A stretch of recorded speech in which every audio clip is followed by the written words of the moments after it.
Hey guys, Happy New Year. I hope everyone had a good Christmas and New Year's. We thought we better do an episode just to kind of catch you guys up on what we've been up to and what our plans are for this year and all of that stuff before we get back into our normal vlogs. Yeah. We've got some really exciting news and plans coming up, so we want to share that with you guys. Yeah, no, we don't have to hide it anymore. We can just talk about it in our normal episodes. And it's not, Janae's not pregnant, I promise. It's something different. Oh yeah, that makes it sound so funny. Basically, we've got some content coming up of us doing some pretty big upgrades on the boat. And we've got some more upgrades still to come that we haven't got to yet. We will be redoing our floors completely inside the boat. So all new teak and holly flooring. But first, we have actually changed some of the cabinetry. We're really excited to show you guys that project. And then we have another big nerve-wracking project that we have decided to undertake ourselves, and that is our rigging, which is a huge one. Obviously, we are on a budget and we're trying to save money, and we've decided, stuff it, we're gonna do it ourselves. We've talked with a few people that have done it themselves as well. So we even had a new friend of ours from the marina give us a really amazing tool. To get up and down the mast very easily without having to winch yourself. Yeah. But he's also given us some great advice on how to do it. And he used to work at a rigging company, so. I feel like we've got a few good people to bounce off, and I feel like it'll be a great video to explain to anyone who's sailing that you can actually do the rigging yourself if you want. You don't have to pay someone to do it. We are going to get someone to inspect it after, just to make sure it's okay. You obviously want to keep your receipts for buying the product, and then you want to have a rigging inspection and tune so that you can send it off to your insurance and it's all legitimate, so you're actually covered for it. So that's kind of the reason for that as well. But yeah, I don't think from our knowledge anyone has done a video on doing their own rigging since Delos a really long time ago, so I think it'll be really cool to have a video of that. There's so much new technology now, so it might be slightly different to what anyone else has done. Yeah, probably a lot easier than what it used to be as well, which is great. And then electronics. We've upgraded all our electronics on the boat. Some of it was playing up, and we probably have the best electronic system on our boat. We can control our autopilot from our phone. We can screen mirror our chart plotter onto an iPad. We've got AIS on our Navionics on our iPad. We've just got everything you need. Yeah, I think we've got probably one of the most modern systems for like our size boat on a budget, which is really cool. Like, it didn't cost too much money. No. Yeah. Another episode that we'll be creating soon is actually our budget, our 2025 budget. We actually tracked all of our expenses last year for the first time. First couple of years we were kind of just having fun and didn't really want to know how much we were spending, and we decided we really need to know kind of how much on average we're spending on boat maintenance and upgrades and even groceries and fuel. So we're going to create a whole episode on what we spent. Obviously, you know, like everyone says, it's different for every single person depending on the places that you go, how you like to spend money, how much food you eat on the boat, and all of that kind of stuff, how many upgrades you've done for the year. Every year's different too. Like, we've probably spent a lot on upgrades this year because we've got some exciting plans coming up. Should we say it? Well, are we going to tell everyone what else we were up to about a month or two ago? So we have something else to share with you guys. We really didn't know whether we should share it or not. Jason was just looking on Facebook Marketplace one day, or over a few weeks, he'd seen this boat that was sitting on there for $99,000, and it was a Genu 49DS. Similar boat to this, 9 foot bigger, the DS version, which is a lot more sought after, isn't it? It's a beautiful boat. Yeah, and basically it had no mast rigging or sails. It was in the yard, so it had been damaged by a storm, but the interior of the boat looked pretty perfect. It was a 2005, so it was a 20-year-old boat, but it was in much nicer condition than ours with the teak and everything like that. Anyway, he kind of just kept viewing it, but we were like, oh, we can't afford it. Like, even if we sold our boat, we'd still have to find some money to buy it. And it just kind of kept popping up. And then we noticed that the guy had dropped it by something like $20,000. So we kind of just randomly decided, why don't we just call this guy and see what the deal is? You know, we could maybe sell our boat and make it work, but let's just like call and see what he says. And we got chatting to Alan, the seller of the boat, and had like a bit of a long chat. And then the next morning we were talking about it, and we'd noticed that he dropped the price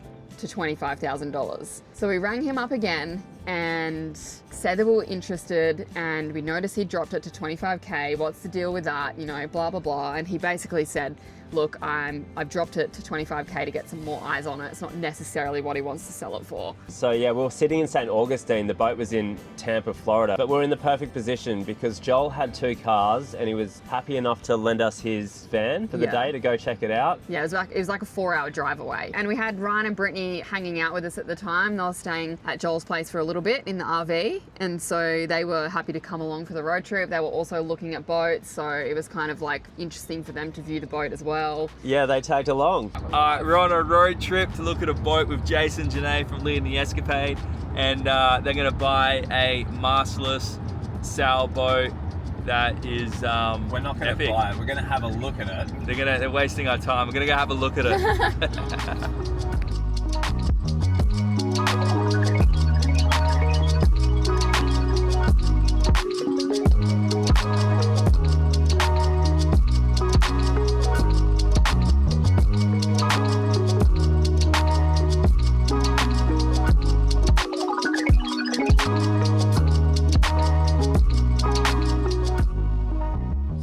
Decent. She looks like she needs a very, very good clean. There's quite a lot of mold, and all of the vinyl on the walls has either been ripped off or is coming down, which is basically a problem with these boats. This is disgusting.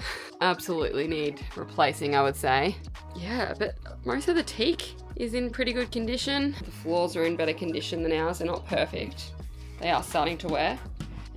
We found batteries in here, which I assume are stuffed. What we think might be a hot water tank, but it also looks damaged at the top there. A lot of old looking electronics. The cool thing is these have a lot of storage space compared to ours. Like, this is super deep. Bit of water in there where the engine is. Ooh. Down the water maker. Oh, that's looking pretty nasty. That's the keel bolts. I reckon you should definitely 100% buy this boat. Do you know why? Because it's got to be a fridge. It's got to be a fridge. Don't worry about the cracking on the hull. That's nothing. Yeah. We'll just stay in the yard, I guess. We can sing beers. What have you found? Check this out. Oh, that's not looking too flash, is it? Nah. The engine needs quite a bit of work to it. It's got a coolant leak, so where do you reckon it's leaking from the coolant? Do you reckon it's the heat exchanger leaking somewhere? Yeah, the heat exchanger and thermostat looks as big through. The structure of the boat's actually pretty good. There's like, considering it may have fallen. So we've got a few tabs that need to be re-tabbed. So there's one especially in here. There's a few other ones. There's tons of electrical work to do. All the wires are out of everything. Okay, so by the time we would sell our boat and pay for a new mast, new sails, new rigging, the engine work, the electrical, whatever other surprises we're going to find, are we just going to fix this and then it's just going to be worth what it would have been to just buy this? So after viewing the boat, we were feeling more confused than ever. We've been trying to put a list together of all the things that we need for the boat and also want. So we're trying to think of worst case scenario on how much this boat is actually going to cost us. And there's obviously going to be hidden surprises that we haven't seen yet. So main thing is new mast, standing rigging, running rigging, new sails, new fella foils for the Genoa, radar, steam light, tri-data light, so they all go in the mast, wind instruments, antenna, that's all up the mast. New chart plotter, which is not a mast, but it's kind of getting to a mast. It's quite an old chart plotter that's in there. Starter battery, because it's just been sitting there for so long, that's going to be dead. The house batteries are stuffed. It's got this real old school inverter in it. I'm not sure if it even works. Solar charge controllers, solar. There's a lot of stuff to put in there. Actually, the other thing I noticed is there was like pretty much no spares. Just even things like there was barely any fenders. I don't think there was any lines, like no dock lines, no running rigging. I didn't see anything like that. Yeah. Like the boat is stripped Pretty almost. bare boned. Yeah. We're going to go back on Monday, bring some of our batteries with us and try and get the engine cranking over. The engine doesn't look great. The turbo's seized. We might need a new heat exchanger in there. We know the alternator looks rusted out. There's a few other little things wrong with it. Yeah, and then we're just going to test all the electronics. We want to see if the anchor windlass is working. We want to see if the electronics actually do turn on. There was a few wires just hanging out. I'm pretty sure there was corroded wires from the old generator that was sitting there that's been taken out. We just got to test it all out, really. And then have another good look through the boat and see if we can find potentially a second-hand mast. We're going to go to the boatyard at Salvaged there and have a good look around. But yeah, it's exciting. It's nerve-wracking. there's all kinds of emotions going on right now. So Jason's just trying to remove the battery so that we can take it with us. Because we're assuming the batteries are dead, seeing as the boat has sat in the boatyard for 2 or 3 years now. So we're taking one of the Dakota Lithiums because it's a dual battery. It's got the cranking hours in it, so we can start the engine with it. We can test all the house batteries with it. We can test everything, which is great.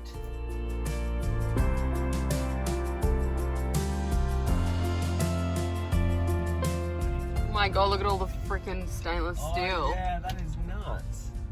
Just get a solar arch from here, darling. Right, we've just put up to the biggest salvage scrap yard for boats in all of Florida. It's called Don Salvage, and it's supposed to be about 4 acres of scrap. Anyway, we're looking for a mast, so fingers crossed they've got something close. Found the masts. Oh, they look like they've seen better days, a lot of them, hey? Here. 190. Not sure how good we're going here. Well, it's hard to find a mast the right size for one. Yeah, nothing's labelled or anything like that. You just got to figure it out on your own. And then this one, You really need to like inventory that stuff. that's the bottom of the mast, and it's got some like weird attachment thingy, and also there's a joint in it just pretty low, which scares me. Should be a rudder bearing on this. Right. It sits inside. Right there. So that's missing, and they're not cheap, they're pretty expensive. Yeah, that's cooling down, baby. I love that. So waterproof boat.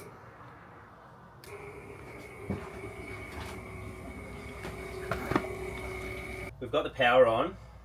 This is an old Xantrex. This is actually the inverter we used to have on our boat, that same brand. Right, but just huge So looking.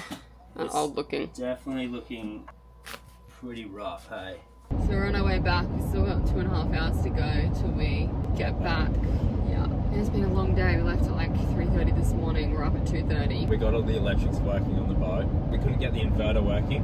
And then just like the mini fridge, the little mini bar fridge. wasn't working. And we're not 100% sure if the fridge compressors, Okay or not. they turn on Yeah. and they start cooling down the fridge, but after a little bit, it just dies off. But it might just be doing its cycle. I'm not 100% sure. We got the windlass working. We got the bow thruster working. We got the shower, like water pump, drain pumps working in both heads. Seems like the water pumps are all working, although it didn't seem like there's any water in the tanks. So what I think with the water pumps, they might have they're probably dry. Yeah. So they just need to be Primed or whatever. primed, yeah. Yeah. The lights and the fans, well, a fan turned on, we didn't have them all on. The fridge, the electric winches worked. And then we also got the engine started. First go, just went bang. Yeah, and it was like, it ticked over instantly and was so quiet and smooth that I was out there trying to start it still because I didn't realise that it had started. It was so smooth. I was so nervous because I was looking at the engine mounts and one of them's like got a full crack in it, so I was just waiting for the engine just to fuck out. And we also turned it off the first time, but the second time the turn off switch didn't work, so I don't know if we've blown a fuse or something in it. But yeah, we had to shut it down manually at the engine, which is okay, it worked, but it just took us a little while to find how to turn it off. The engine sounds beautiful, but there's things wrong with it. Needs new engine mounts, needs potentially a new heat exchanger, turbo. Yeah. That's a plus. Everything in that regard is looking pretty good. I'm sure stuff will break, like how it does on any boat when you're in the yard or when you're, I don't know if the stuff's going to stay working longer term. And this morning I was feeling I had very cold feet. I'm like, I don't think I want to do this. So I got there just like kind of not even, like I couldn't be bothered even doing it at that stage. I just kind of like made my mind up to a certain degree and then still felt like it after, even though everything was working. But Jason was more feeling like, okay, this is good, can't believe the engine started, can't believe all the the electric winches work and all that kind of stuff. But yeah, we've just been like trying to talk about what we would need to do straight away, like as soon as we get on there, like as soon as we purchase it, to try and get it in the water as soon as possible, because then it's going to save us on the yard fee.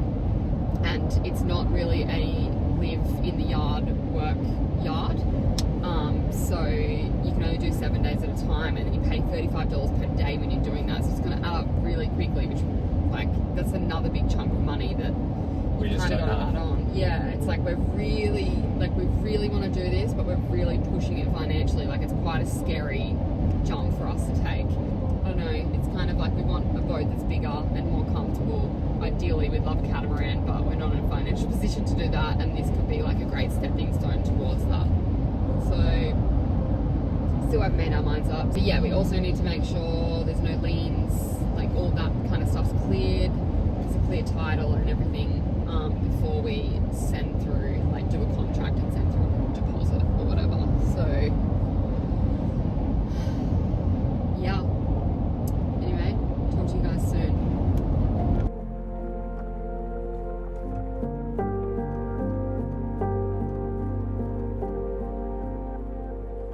Anyway, after feeling sick about this decision for an entire week, the reason in the end we decided not to go ahead with it is what our big announcement is. So, we will be... Crossing the Pacific Ocean. So yes, that's our big announcement. We are crossing the Pacific Ocean this year, and to make things even crazier, we are attempting to get all the way to Indonesia by November this year, which is just wild.